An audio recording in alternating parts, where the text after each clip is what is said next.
Okay. Welcome, everyone.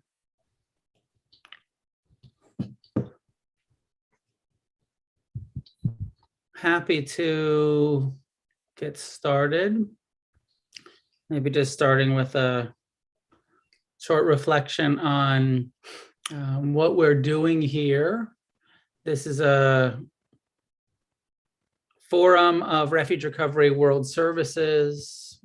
World Services is the nonprofit organization that supports the meetings and other activities of the peer-led meetings, also hosts retreats and is still in the process of evolving the infrastructure for our community and creating the different necessary structures to ensure long-term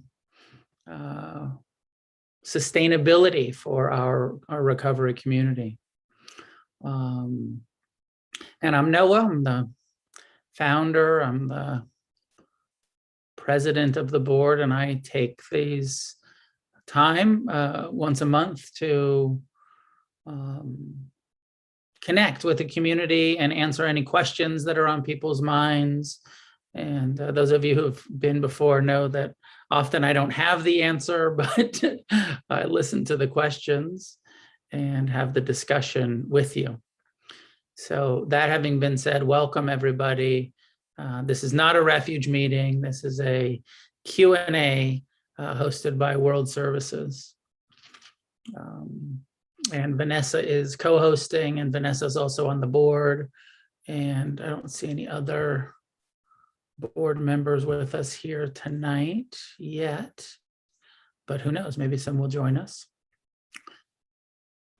So happy to be here and, reflecting on your experience as a member of Refuge Recovery and the joys and sorrows of recovery and participating in peer-led community. And all of the different, questions or issues or difficulties that come up. And of course, all of them become our personal practice and part of our recovery, but also there are structural things that we're needing to develop and are in the process of developing, and not everything's in place yet in the evolution. And maybe it's one of those things where, I don't know, I kind of hope that we never get to a place of rigidity where everything's in place and it's unchangeable. My own feeling is change and permanence is natural. And so we're in that. And I know that that's often incredibly unpleasant for people. Sometimes it feels great and there's a lot of freedom in it. And sometimes it feels like, wait, I want structure. And I want it to be set and I want it to never change. And that's probably not that can become too static and too fundamentalist. So my own hope is that it will evolve over the years and decades of our existence. That having been said, happy to open the floor. Welcome. And I see a hand from Kat.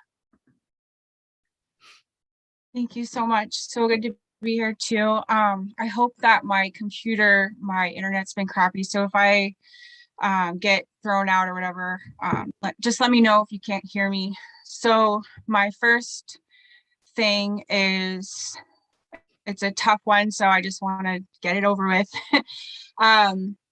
How do we tactfully, with compassion, so compassionately navigate? So say that I'm secretarying a meeting, and then we have a business meeting after, and there's people at the business meeting, and we have agendas, whatever, the business meeting starting, and then we notice that someone is intoxicated or looks like they are intoxicated. We're on Zoom, so sometimes it's really hard to see. But anyway, so my question is, this is something that it's probably happening. So I want to know, how do we navigate through that without shaming the person, without not including them? Because it did happen, and it was something that I had a really hard time with, because I know that there's people out there with certain, maybe not disabilities, but I just don't want to assume someone's fucked up, you know, and just be like, hey, you're not welcome here, you can't vote. It's really hard to navigate through that. And I want to know if the board or anyone has any comments on that, on how to navigate through that during a business meeting. I think that's all. Thanks, Kat. Couple of things. One is that it's even more challenging on Zoom to really know whether your intuition is correct. It's one thing when you're in person and you can smell the booze or the weed or whatever it is on the person, and you know this person's like intoxicated because it's, you know, visceral. It's another thing when it's behind the screen and you're not totally 100, you know, there's not so just, you know, that it can be challenging. But if you have a sense of that, all of the, so first of all, that group is autonomous, and how that group handles that situation is up to the group conscience of that group. World Services, the Refuge Recovery as a whole, is not have a policy on whether or not people who are intoxicated can come to meetings or speak in meetings or vote. You know, we do have a policy, an essential element, that you can't hold a service position if you're not in practicing abstinence. But as far as I remember, as far as I'm aware, somebody could correct me if I'm wrong, but my sense is that there is not a policy that says you can't vote at a business meeting if you're drunk. It's not a essential element. So it would be up to the group to say, hey, you know, this happened. How do we feel about it as a group? And then, Kat, if you or someone else in the group wanted to make a motion to say, hey, let's make a motion and a policy in this meeting that says something like, some meetings do this. So something like, if you're going to speak in this meeting, we ask that you not share unless you have 24 hours sober. Or if you're currently intoxicated or inactive, then we ask you not to share. You're welcome here, you're welcome to be here, but this group itself has a policy. So you could then also have that same group conscience of your meeting, take it to your business meeting and get a group conscience that says, also, in order to vote in this meeting, there's an essential element that says to follow the guidelines that everyone can vote that's been to the meeting more than twice. So everyone's welcome to vote. And in this meeting, there's a caveat that says you can vote if you've been here more than twice and you are currently sober today. But that if you are currently intoxicated, please refrain from engaging in the discussion and or voting. So I'm just throwing those out there as possibilities. But again, your group would have to make that decision, because another group might say, we're not going to exclude someone even if they're intoxicated. And World Services doesn't have a policy about that. Your group needs to make a policy about that and take a group conscience about it. Okay, thank you. Does that make sense?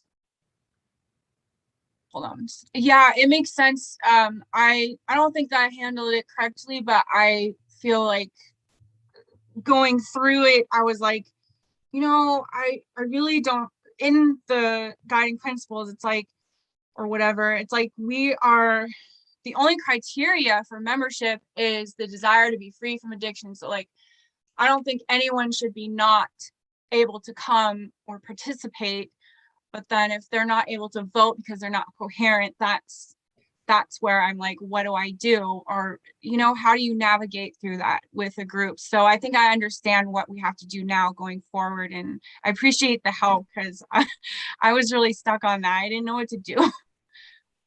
I think Vanessa might have a thought about this. No, you don't. Vanessa, is anybody aware of a refuge meeting that has now made a policy that says if you're currently intoxicated, we'd like to ask you to refrain from sharing? Nobody's aware of that yet. So this is Kat raised her hand. Kat does. Oh, I don't see her hand. Yeah. Oh, no, sorry. I actually physically raised my hand. We voted, and one group that I'm in, we voted that if you're intoxicated, please wait to the end of the meeting and we'll talk to you then or something like that. So I don't know. Pretty common in the 12-step world that there's been group conscious. And again, it's not the policy in the 12-step world of Alcoholics Anonymous World Services. It's not their policy, but meetings have the autonomy to choose what they want to do around that, whether or not they want to allow people who are currently intoxicated to participate, to vote, to any of that. And so my own sense is that's a good model and that we should leave that autonomy up to the groups. Thank you. Yeah. Vanessa, go ahead. Richard had sent in a question earlier, and I know you have to leave a little early. Do you want me to read your question, Richard, or do you want to ask it yourself? No, please read it, Vanessa, and maybe I'll comment about it after I get a response. All right, this question comes from Richard A. in Santa Rosa. The issue has come up on how to manage the safety concerns of all RR members at in-person meeting with regards to members who aren't vaccinated sitting in the meeting with those who are vaccinated or partially vaccinated. Some members express a desire to know everyone's vaccination status so as to have enough information to make informed decisions on whether to remain in the open meeting or not. Other members feel that asking non-vaccinated members to publicly identify themselves has led to discriminatory behaviors against them. This latter method has already led to the breakdown of a long-standing in-person RR meeting locally, where members in the two camps won't attend the same meeting together. What advice would the board offer toward a resolution of this very important and large issue facing RR in-person meetings?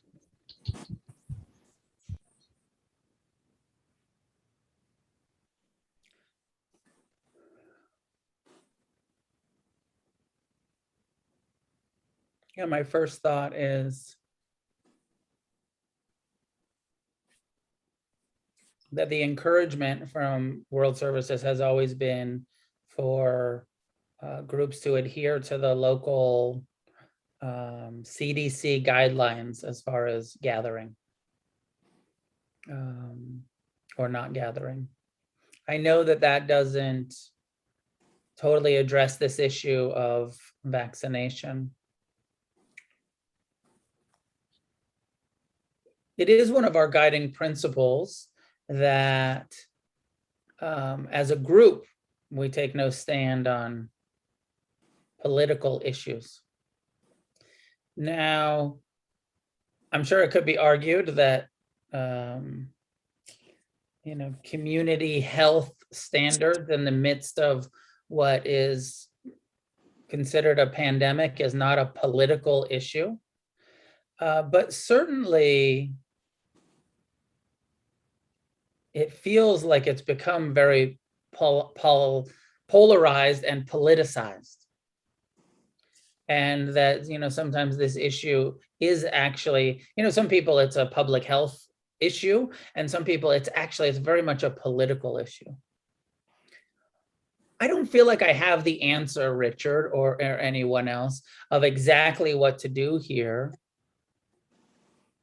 Such a dilemma, such uncharted territory.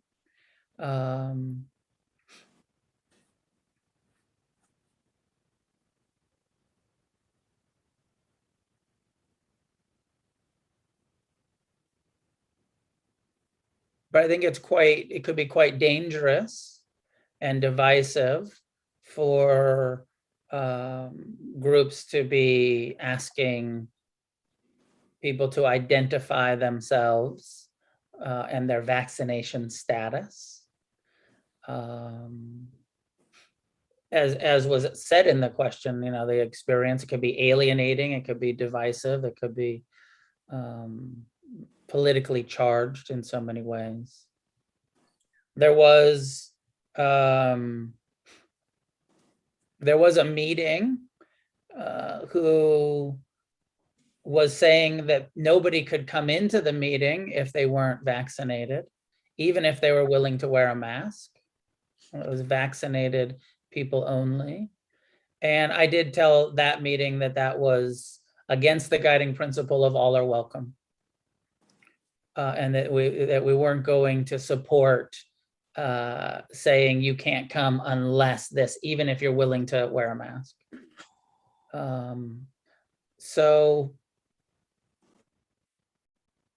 I'm not going to give you a good answer other than just sort of empathize with it. And I don't think that this is something that World Services at this time has enough clarity to make a policy around.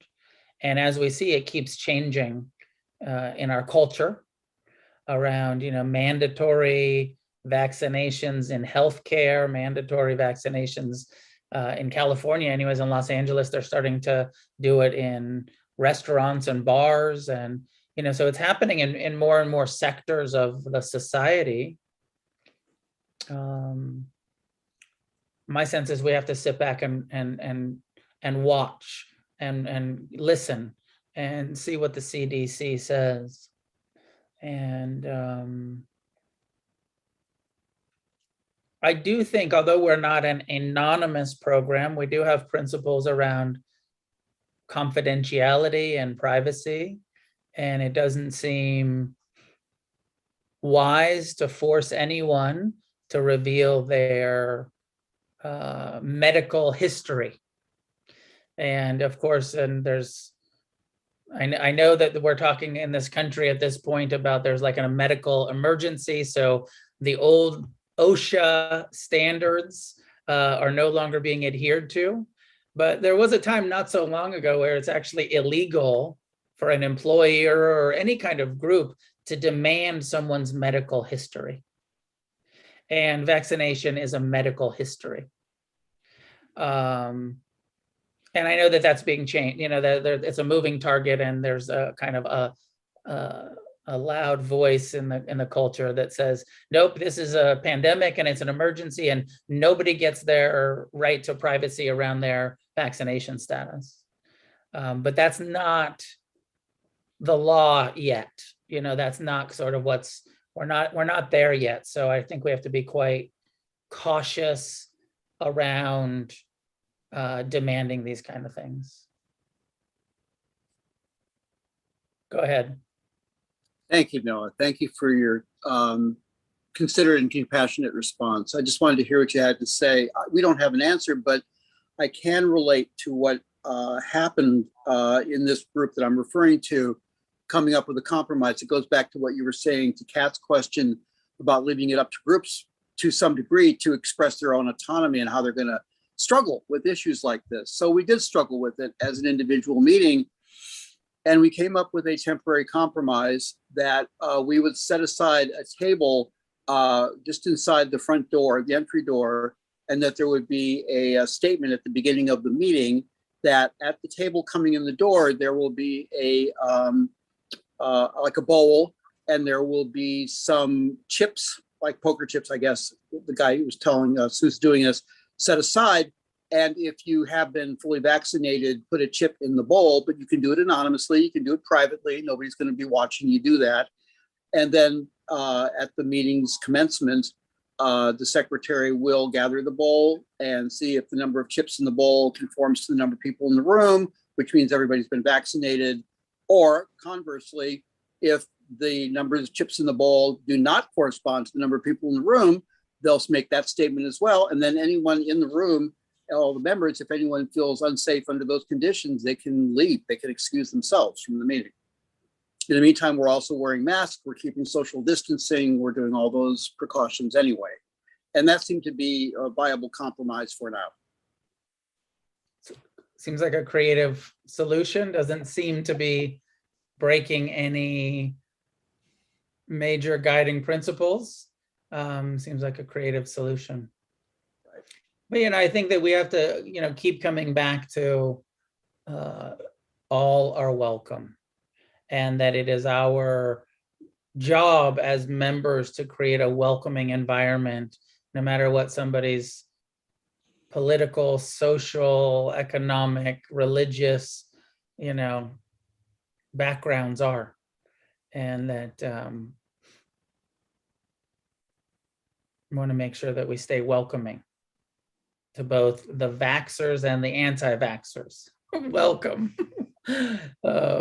And that, we still have such a strong Zoom community for people who are extra concerned about not being in a room with people who aren't vaccinated, rather than alienating the people who aren't vaccinated. Choose to not go, right? Like if you're gonna, on some level, I don't know.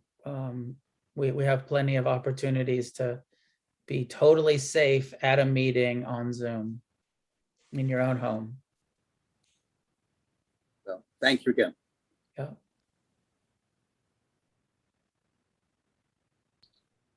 I have a queue of questions, Noah, whenever you want one. If nobody else has questions, Vanessa will. Kat, go for it.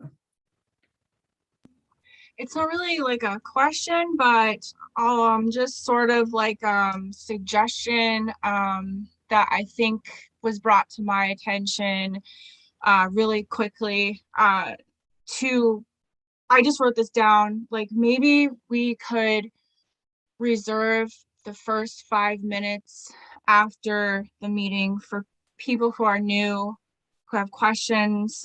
I already knew about this, but there was one time where I was just like really excited that the meeting ended and I was like really talkative.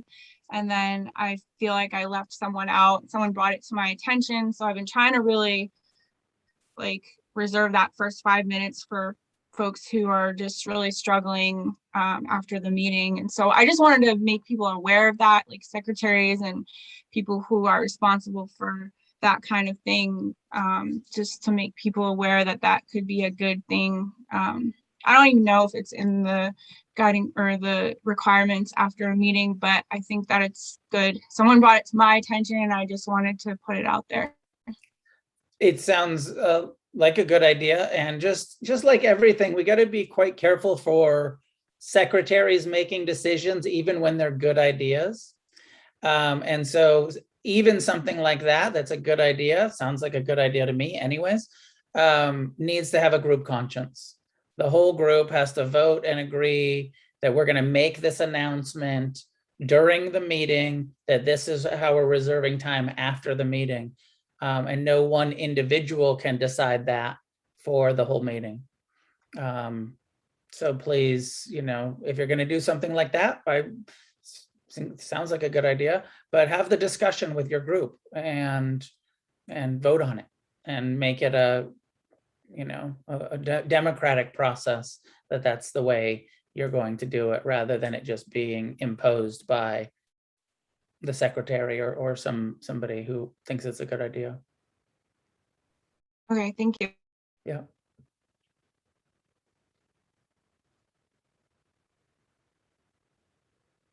Vanessa, go for it, jump in. Is it okay for a meeting to ask for people not to smoke or vape on camera? And what about eating or other activities? Group conscience.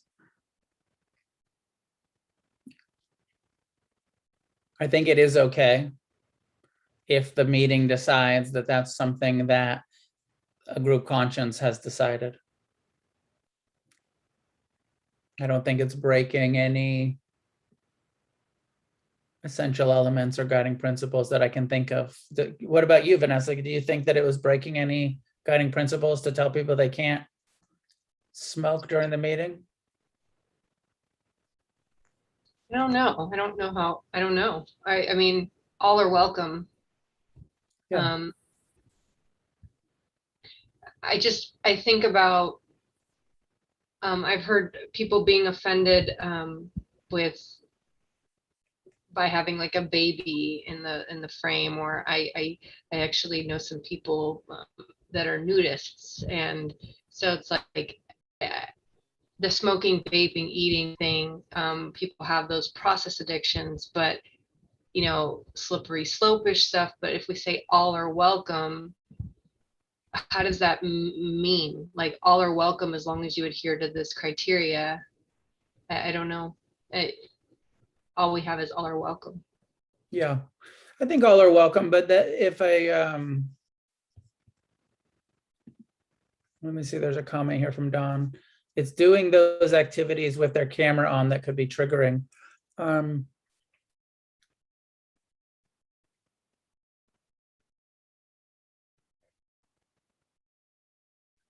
think we want to be a bit cautious personally. Again, I'm gonna land in my first answer, which is up to your group to have a group conscience about it. And if there is a group conscience, I hope that there's some deep discussion about the pros and cons of telling people what they can and can't do in this meeting on Zoom. Who won't be welcome, the kind of understanding that, some people who are so busy and whatever, and are just making an hour for a meeting, and they're also there, they haven't eaten all day, and it's time to get some sustenance in their body while they're attending the meeting, and to tell that person, you can't be here if you need to eat at this time, is a kind of a pretty radical thing to do. This thing about Dawn, maybe I'll just call from Dawn, because I want to discuss this idea of triggering and this idea of trying to protect people from being uncomfortable or getting triggered. So Dawn, go ahead and unmute. You go ahead and ask the question. We can discuss it some. Yeah, I was just going to say, it's not the activity, it's having the camera on. I would never suggest to somebody they can't eat while they're in a Zoom meeting. But if they're sitting there, certain types of eating, snack foods or something, maybe somebody's really having a hard time with that kind of thing. And smoking, of course, is a thing also. You want to say something about the triggering piece? I'm sorry? Do you want to say something about it triggering people? It's a possible trigger. Uh-huh. Yeah. And it's just, there's meetings that I attend where the group conscience agreed to ask people, nicely ask them to please not do those activities with the camera on. So, hey, even when I'm in a work meeting on Zoom, I don't really dig it watching somebody scarfing down a salad, while we're in a work meeting. It's a little unprofessional. And, I think it's not too much to ask for a mild level of decorum, when we're doing something that's fairly serious, here. Yeah, agreed. And again, back to the kind of group conscience, like it sounds like Dawn's part of a meeting that took a group conscience and put that into their script. We ask that you don't, do A, B, and C on camera. You're welcome to be here, but we ask that you don't do that on camera. And then it might lead to another situation, if somebody doesn't know that, or doesn't hear it or disregards it and continues to eat their salad during the meeting or vape during the meeting or whatever it is with their camera on. How that is handled is important. Wanting to, maybe some sort of plan from the meeting, group conscience, to say, first we send that person a message, then we ask to speak to them after the meeting, and making sure that there's a sort of kind communication around that, rather than a kind of public shaming or instantly kicking someone out for breaking the rules. We want to have, my own feeling, my own desire is that we want to be really welcoming and inclusive. And how do we cast the widest net to say, you are welcome here. You are welcome here. You are welcome here. Rather than creating too high of a bar for people. And I think it's compassionate to be concerned about how our behaviors affect or trigger other people. I like that mindfulness and that concern about that. And I think we have to be a bit cautious around trying to overly protect people, and knowing that we live in this world where if you turn on the television, you're going to see people drinking or using drugs or eating or all of those things. And that part of our recovery, whether it's process addictions or substance, is learning to be free in the midst of the world we live in. And of course, Refuge is a place to practice and to support and to, be as friendly and open with each other as possible. But we don't want to get too precious or exclusive in our community.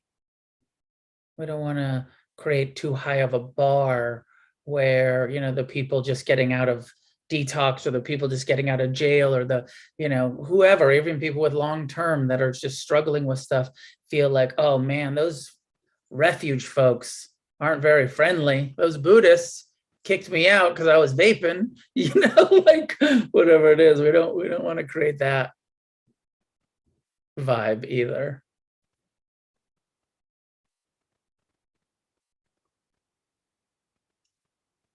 Dawn, is this in relation to this? Yeah, go ahead. No, Is it never mind. Is this or a different topic? It was this topic. Yeah, go ahead, please. Well, the argument could be made too that, this is refuge recovery, a refuge. The meetings are a refuge. So on the one hand, you got the argument, we don't want to be exclusive, we don't want to be too precious about this. On the other hand, you got people new to recovery.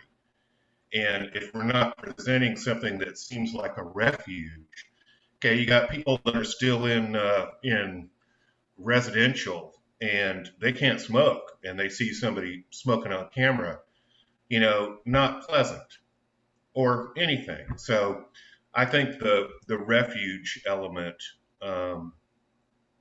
should be considered. I hear that. I think that what you're saying is there's a lot of merit to it. I also just want to remind all of us that the book, the literature is really clear about what we're creating is an internal refuge. That by doing these 4 truths and this 8-fold path, we will have an internal refuge where we'll be at ease no matter what's going on.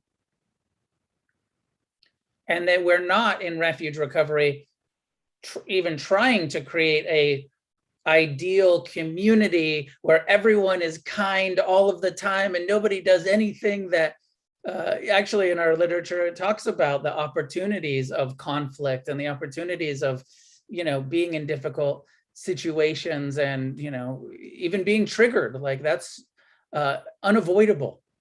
And that the refuge meetings are going to be places where that happens. And what a great place to practice it. Rather than thinking like, wait, no, this is supposed to be a place where nothing unpleasant happens ever. Like unreal, just impossible. So I hope I don't want to be defensive about this. I want to say like, yes, let's do what we can to create a really cool, welcoming, inclusive unity. That also is like, hey, set aside your meal, turn your camera off. Like, you don't need to vape on camera. You can turn that off while you're puffing your vape bong. That's, like you can do that. But also let's be super tolerant with each other. Let's not create a refuge that is intolerant.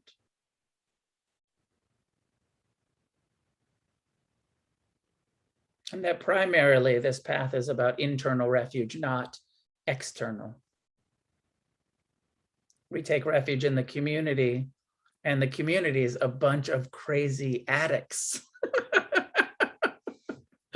Not perfect enlightened Buddhists, a bunch of sick addicts like us who are trying to be good people and help each other.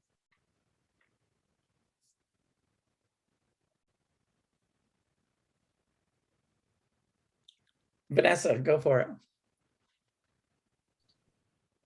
Or Richard, was your comment about this issue or a new issue?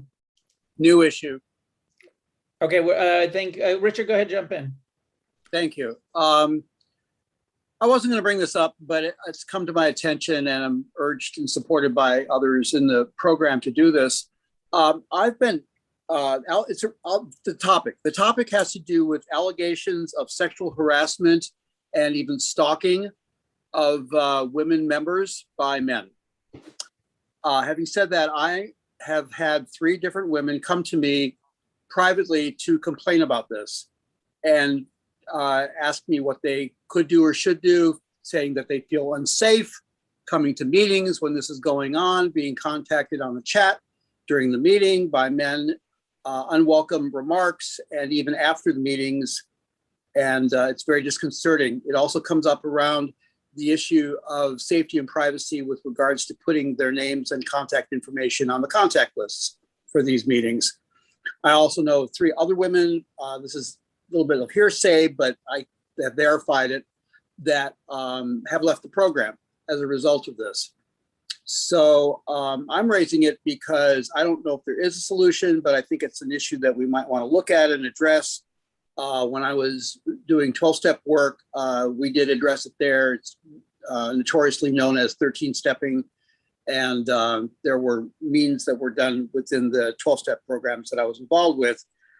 I don't think this is exactly the same thing we just talked about fear of being triggered, though everyone has their own personal responsibility for what to do with their being triggered. I think this might be more like an issue of group safety and something that we could address. I'm also aware that there are 8 women here at this program, at this meeting today. I feel a little uncomfortable about being the one who raised this, but 3 women did come to me with this issue, asking me what I thought they should do. So I'm raising it now in this public forum and inviting feedback.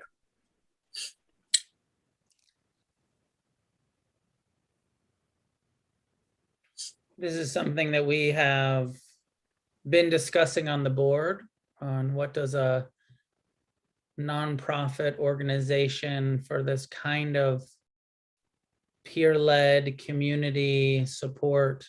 What role do we have in this? What can we do? How can we help? How can we be supportive?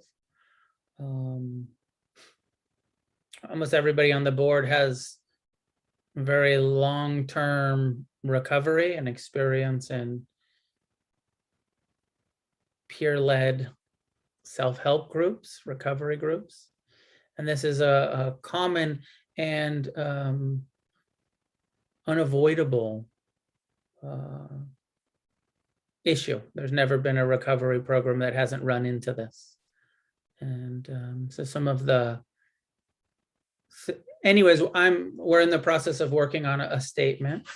You know, the kind of the initial response is if somebody's being stalked, they should call the police immediately, right? Like if there's actually this, you know, if this, not if, when this is happening, you know, of course, we're a nonprofit organ, we can't do anything about it, but the police can. And so if somebody's being harassed, they should go through the proper legal channels to address that.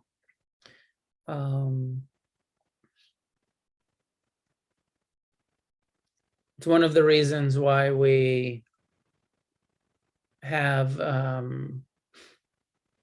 not necessarily reasons, but one of the resources, as Richard is saying, and this also happens to men from women. This isn't only women being harassed by men.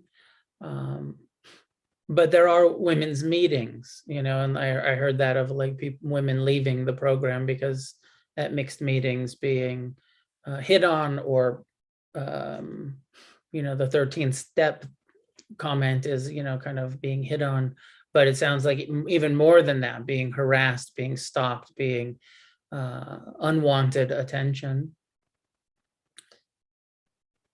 So each person has to kind of find their own appropriate boundaries, and of course for women in particular, but maybe for everyone, putting your name on in a chat at a meeting, putting your name on a list of recovering addicts is risky. You are opening, on one level it's service, and it's like, yeah, I want to connect with this community, but for sure in this community there are unskillful people that will try to take advantage of you, and that's the unfortunate reality in Refuge and in every single recovery program that there has ever been or ever will be. And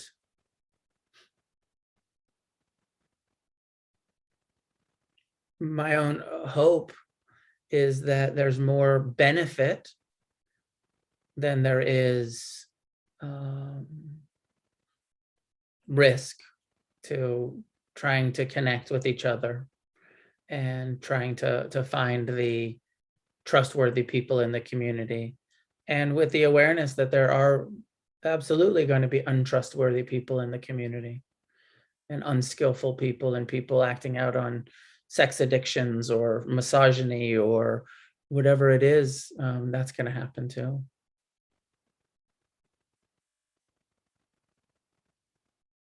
So we will at some point have a kind of statement.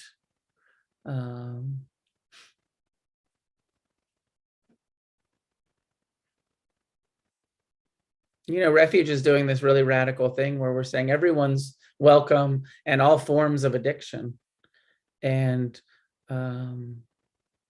including sex addiction, including love addiction, including which is going to lend itself to people with these very dysfunctional, harmful behaviors coming here for help and then relapsing into the behavior that you're talking about.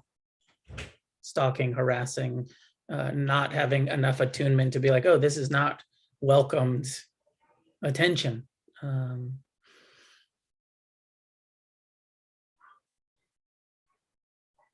And I'm not sure what I'm not sure what or if we can do much about it, but as I started with, call the police if somebody's stalking you, and go to a different meeting, and go to the women's meeting, and not that that's going to be the perfect solution, but some initial solutions.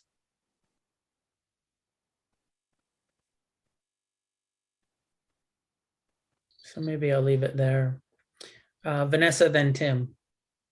This is an anonymous question. Is there a limit on parking lot time after meetings? And then the second part, would a 10-minute sound bath with crystal bowls be acceptable during parking lot time? For the first part, group conscience. For how long, if you want to put a limit, like your meeting can decide if we have 15 minutes or we have a 10-minute or whatever we have. That's up to you guys. And the second part, although the meeting is over, this are people who've come into this Zoom room, this parking lot for a Refuge Recovery meeting, and doing anything outside of just talking to each other, actually doing a sound bath, would be against the essential elements and guiding principles of our program, and that kind of thing should not happen. So that actually has me a little confused, because I thought the essential elements and guiding principles only, like when the way they're written, I thought it pertained to the actual structured meeting, because there's a lot of non-refuge stuff that people are talking about on Zoom after the meeting. It's like free time. So, you know, so how are the guiding principles and essential elements carried into parking lot time? Not necessarily. Of course, you know, the meeting is over, but everyone there has come to Refuge Recovery for Refuge Recovery.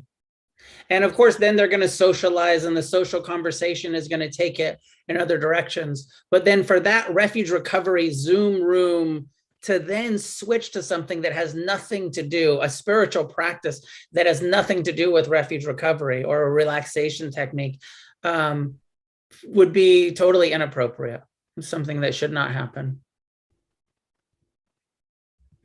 Yeah, and really also because the Donna that people pay for Refuge Recovery is supporting the Zoom platform. And so to take that and do another spiritual practice would be like misappropriation of funds, I think. Yeah, I'm not so concerned with the No, money. but I mean ethically, if It's just, yeah. yeah, just not something that should, if people want to do that and meet people, you know, if people meet people in Refuge and you're somebody that does sound baths or Reiki or whatever you do, and you want to invite your friends to do that, but not at a meeting and not, you know, not part of, it's not part of this. It's not what we're doing here. Even though a lot of those things are super cool, not what we're doing here. Tim, well, yeah. Hi. Noah, it is now an appropriate time for me to spend a few minutes sharing my experience of being stalked in 12-step rooms, even my yoga community, just to give my experience of what I had to deal with, what was possible as far as groups could do at all. Would that be helpful at all if I shared for a few minutes on that? Sure, go for it. Sure. So, you know, as Noah mentioned, it doesn't only happen to women. Men can be stalked too. I was stalked for 1.5 years until I had more longer lasting order of protection given to me just this past May. I mean, it is such a almost unsolvable problem that and for other reasons too, my plan is to completely transition to Refuge without telling anybody or very few people because when the order of protection expires, she's going to show up again. And the groups I'm involved with are not going to give a ban preemptively, right? Especially as she's a person in recovery too. You know, it had gotten so bad. She was going to the same meetings as me. People were very dismissive of me. I don't know if that's, you know, because I'm male and it's like, man up, it's just a woman, you let her, you know, people were telling me just ignore her. And she was just traces where I was a trusted servant. She was getting elected too. And then she was using that as a pretext to hang around outside my building, asking questions, right? And, you know, I'm dealing with this while the NYPD is dealing with all sorts of protests around the city. And so very, you know, the domestic violence officer was assigned to street duty. You know, so it was a lot of aggravation, a lot of money, you know, legal fees. All I can say is if someone is being stalked, to don't be dismissive, right? And please. And I don't think necessarily that my home group, my AA home group, can give a preemptive ban. It's just, you know, nothing wrong is happening now, right? If she shows up at the meeting, she's just showing up. Stalking is very hard to prove if they're stalking you coming to the same meetings as you, right? Now, as far as 13th stepping, I just hope, I don't know the answer, but AA's response was very disappointing in light of, you know, really heinous things that have happened. That said, I think AA is more at risk because AA is more at risk of fundamentalism, controlling behavior, abusive stuff like that, which when I read the Refuge book, Noah, I don't get that impression at all. You're very forthcoming about, even the thing like some people, a few people can go back to moderation, right? And I'm just like, this is a breath of fresh air. That's not me. But an extremist fundamentalist view would never have that. So it's just, if we can, we have to remain vigilant against abuse, right? And I think, fundamentalism is, in my opinion, is what leads to abuse. And you can have all sorts of stuff. I mean, this may be, it's somewhat all related, but, and as far as the 13th stepping, it's not making other people your higher power to some extent. And then, you put your number out there, there is that risk, sure. But something about it being online, it's almost like it's riskier, because at my AA home group, the young attractive girl is like the GSR and the sponsorship chairwoman, and her number is up on the board. She's not getting harassed, right? It's a co-ed meeting, right? This meeting, I think we have like maybe 30, 40 meetings a week. So something about, it's almost, I don't know if women in the co-ed meetings want to direct message each other or only, put up the numbers publicly. In women's meeting, like you said, I'm not sure, but those are my thoughts. I don't want to take up a lot of time. Thank you. Thanks, Tim. Appreciate your experience. And I think it is important to hear a male's experience with this, because it is often considered something that only happens to women. And I was aware of your situation and actually many other men's situation, and that this isn't just a gender thing, although it does seem to happen more often from men to women. Women do seem to be targeted more often than men, but it does happen to both genders. Also, I wanted to say one other thing. It's not only sex addiction, love addiction. A lot of the trauma that can lead to stalking, it is often just trauma that leads to alcoholism, drug addiction, right? So there's a common cause there, right? But you get what, it's like this severe abandonment issue, right? So. Yeah. Summer, I saw your message, and I'm sure that that's correct. And that statistically women are targeted much more often. Yeah, that is a fact. I don't mean to deny that. I'm just saying, just because that is the fact, that my experience with people were very dismissive, and possibly because I was male. Yeah, harder to get help. Yeah. Vanessa, one more. This is leftover. Cato has one. I'm gonna let mine go. I can get it next month. Go for it, Cato. Hey, thanks, Vanessa. Hey, Noah. I'm Cato in Oklahoma City.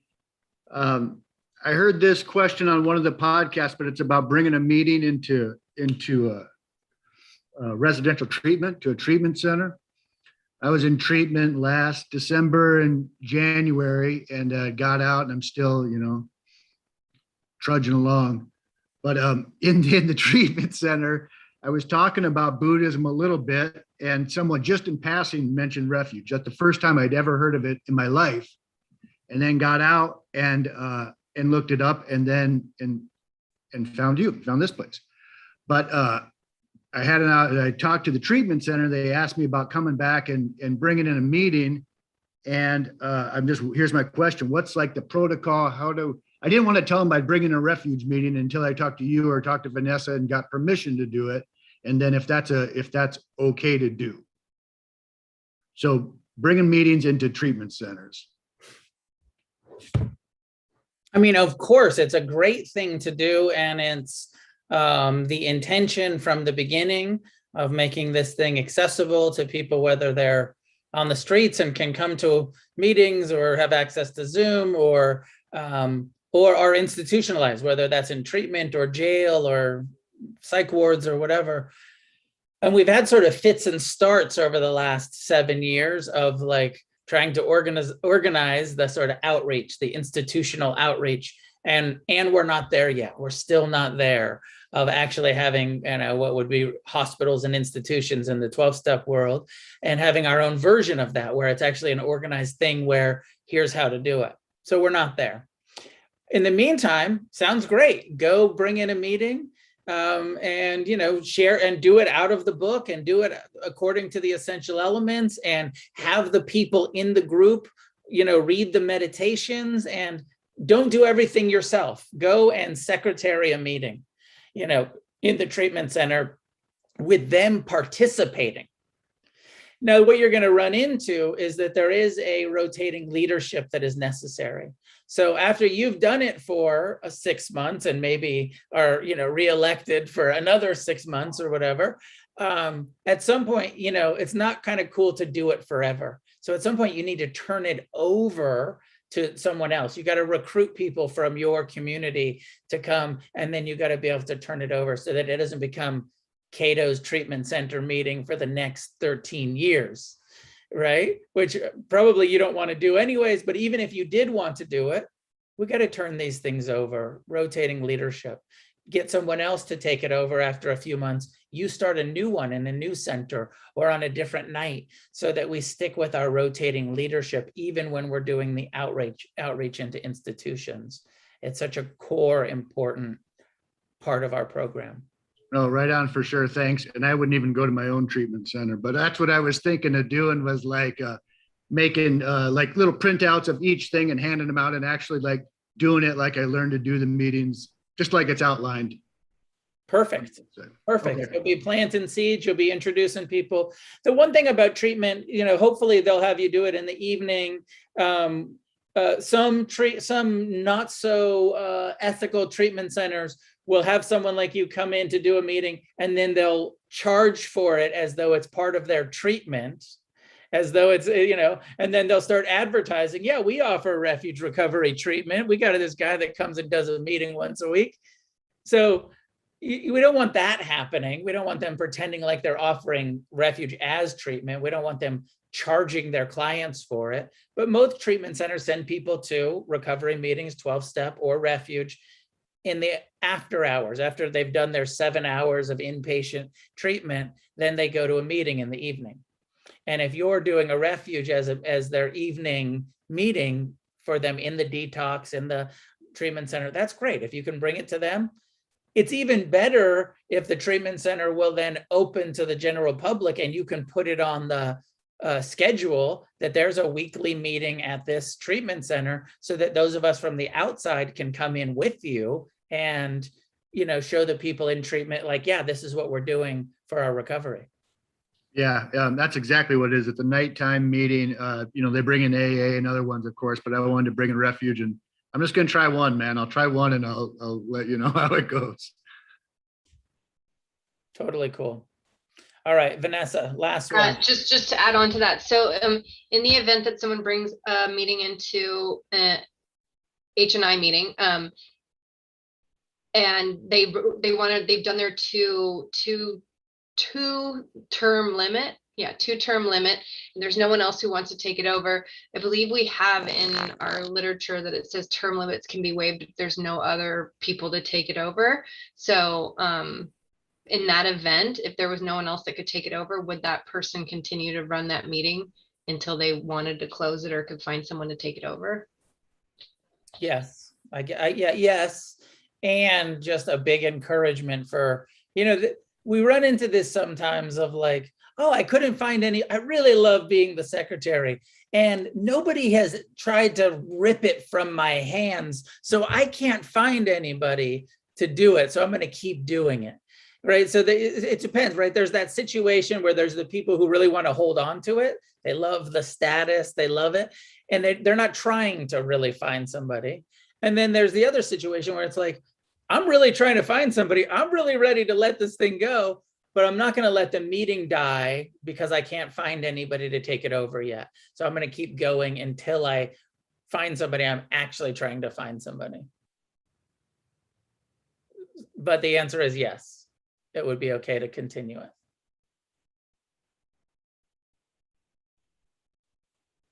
So maybe we'll leave it there for tonight. Hope this was useful. Some hard ones around the COVID stuff and the vaccination stuff, policies, and this reality of inappropriate behavior around stalking or harassing. I don't know that I have I know I don't have all of the answers, and I don't know that I have the best answers.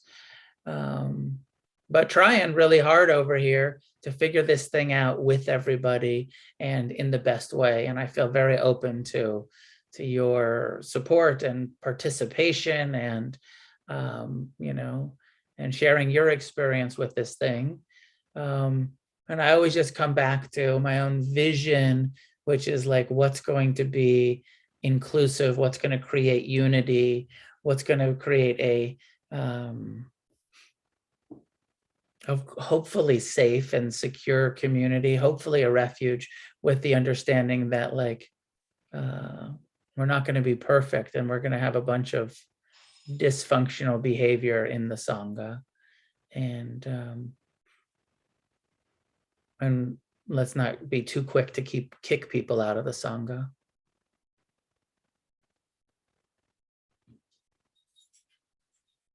Noah, before we leave, I would just like to also say, if people can't make it to this meeting, or if they want their question asked anonymously, they can send it to questions@refugerecovery.org, and we will try and get to that.